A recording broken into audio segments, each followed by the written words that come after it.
Hello Spirit Squad, this is Pixie from Pixie Moons. If you are new here, welcome. I am a creative witch, an intuitive, an empath and an energy worker, delivering videos to you guys all the way from Cambodia. And I created this safe space for us to talk about spirituality, art and magic, but also to bring you guys positive, uplifting messages through readings and pick a cards, amongst other things. So if all of that goodness interests you, by all means, join the Spirit Squad today by subscribing. And remember to ring my bell so you stay updated, because I upload at least once a week, so you don't want to miss out. And if you are a returning member of the Spirit Squad, thank you so much for being here and welcome back. Today I am bringing you a weekly reading for the collective for the week starting on the 19th of April and running to the 25th. This is going to be the start of Taurus season on the 20th. So happy birthday if you're a Taurus. As usual, I'm gonna start with the different signs the moon is going to be in, the moon phase that we're going to have, which I'm going to briefly touch upon. And at the same time, I'm gonna be doing the reading. I already pulled the cards ahead for us, and I will be discovering them with you guys. So without further ado, let's get into it. Of course, as usual, I picked an angel number for us through the dice. The number that came up was 141. 141. So 1 is new start, 4 is stability, and then we have a new start again. So a really stable foundation for new projects. This number, I was told by Uncle Internet, talks about sacrifice, hard work, reaping the fruits of your hard work. But first, of course, you're planting the seeds, you have to take the steps. You have to plan ahead. And that's kind of mindset leading to rewards, success, prosperity, wealth, abundance. All of that, fortune. Something new I did as well was to pull 3 tiny cards from this new set I made recently. So this set has the 12 signs of the zodiac, planets, as well as retrograde and Chiron, which is the wounded healer. We'll talk more about it when it comes up. But the energies I got for this week that we can harness and work with were Pisces, Gemini, and Virgo. Very interestingly, one of each element except fire. We didn't get Sagittarius, but all those 3 are mutable, which is flexible energy.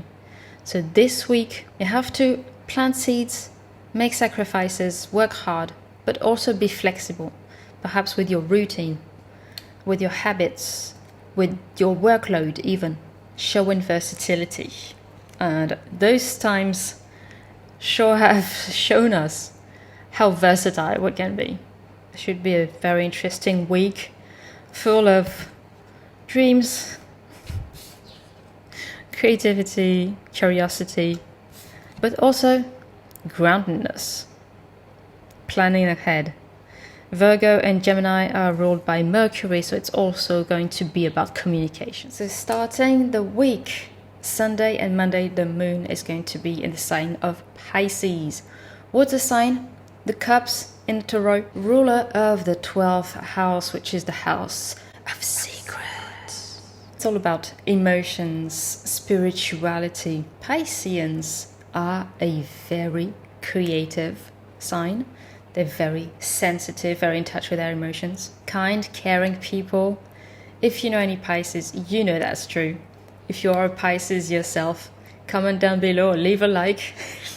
So during those days, a good thing to do would be to pay attention to our dreams and our daydreams.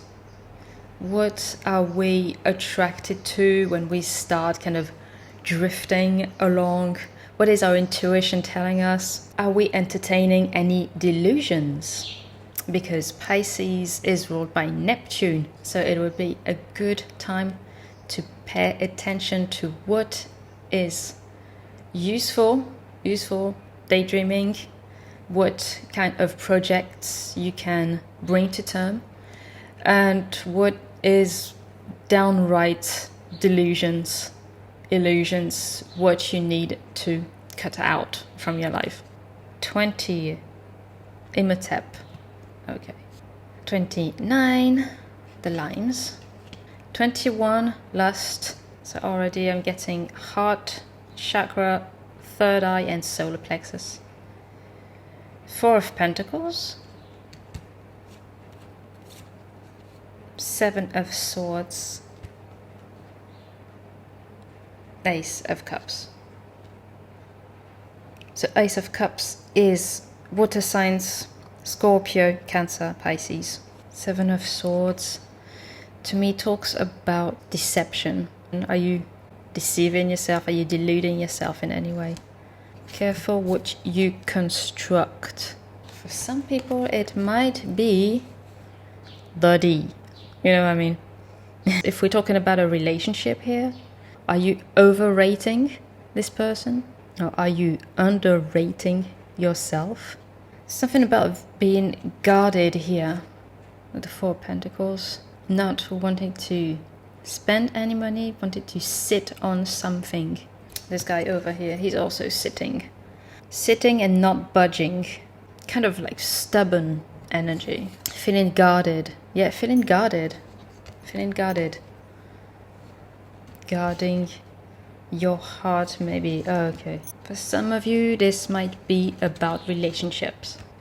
This feeling of having been hurt in the past, being almost aggressive about it. But there is abundance here. This adds up to an 11. We also have 2, 2, 2. So you might be seeing a lot of 2, 2, 2s. Always when you see repeating numbers, those are your angels communicating with you, letting you know that you are not alone and that you are supported. So really during these 2 days, it will be about watching or paying attention to the meanderings of our minds, what is useful. When you catch yourself thinking about something and you're like, why am I thinking this? How did this arrive here?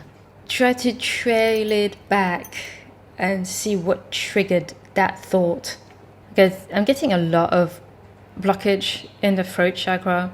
So it might be something that's painful to admit even to yourself. But you will find that most of the time the scenarios came from nowhere, basically. They come from things that never happened. New beginnings. 11. 1. 1, 1, 1. New beginnings. New starts, fresh ideas, creativity. So really it's about letting the guard down is what I am picking up on for the beginning of next week. Continuing with the week ahead, Tuesday and Wednesday the moon will be in the fiery sign of Aries, ruled by Mars. The Wands, right? First house, the house of self. How you express yourself, how you view yourself, the image that you give out of yourself. This is a brave and bold energy. Competitive, passionate, fiery and determined.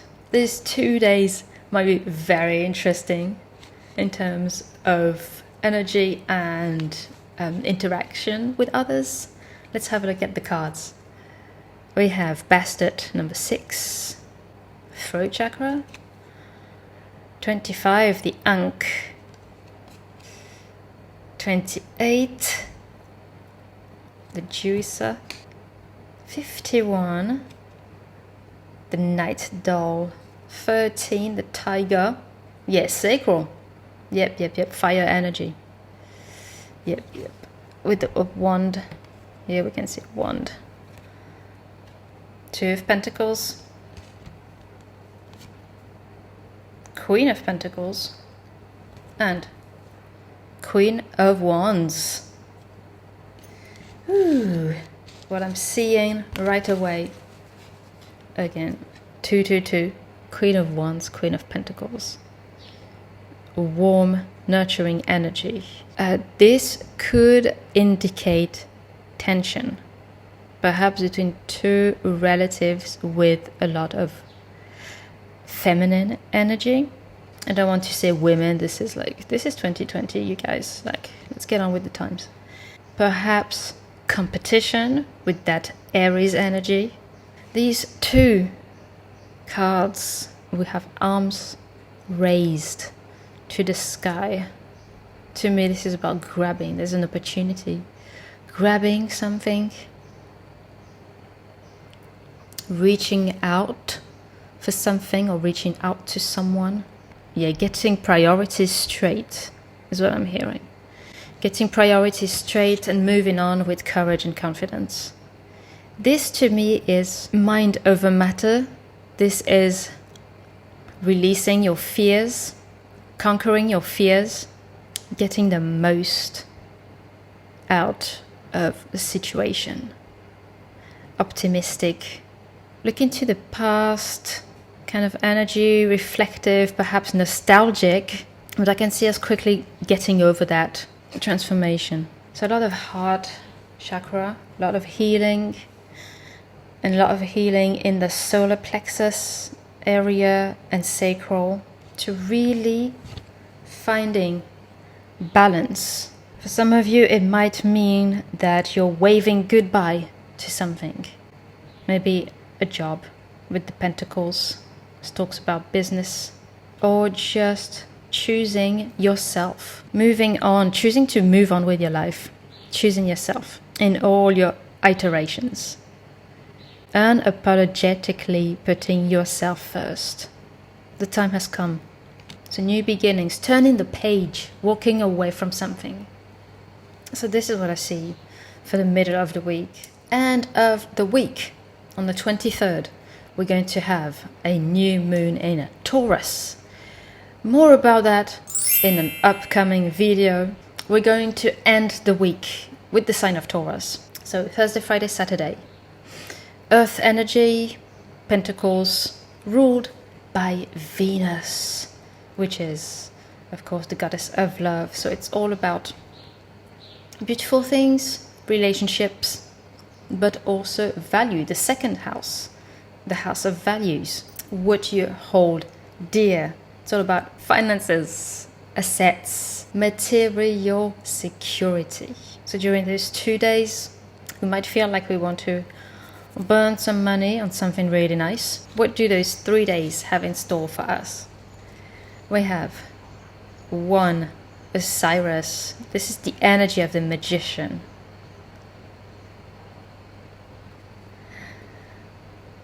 '18, the Novelette.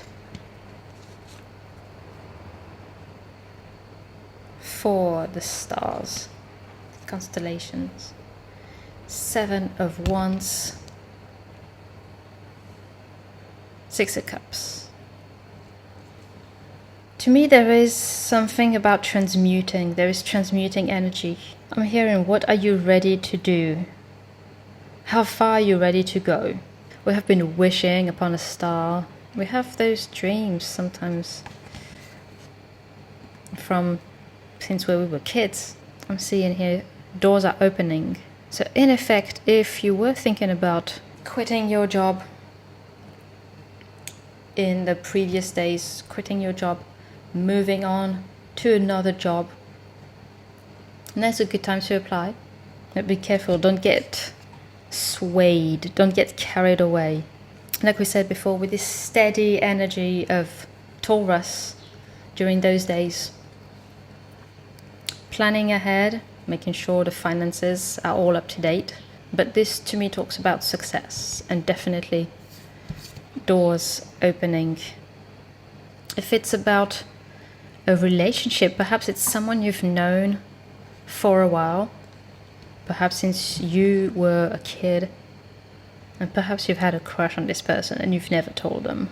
Well, that could be a good moment to do that. finding it in your heart to look at the future with confidence. Of course, always using discernment with all the eyes over here.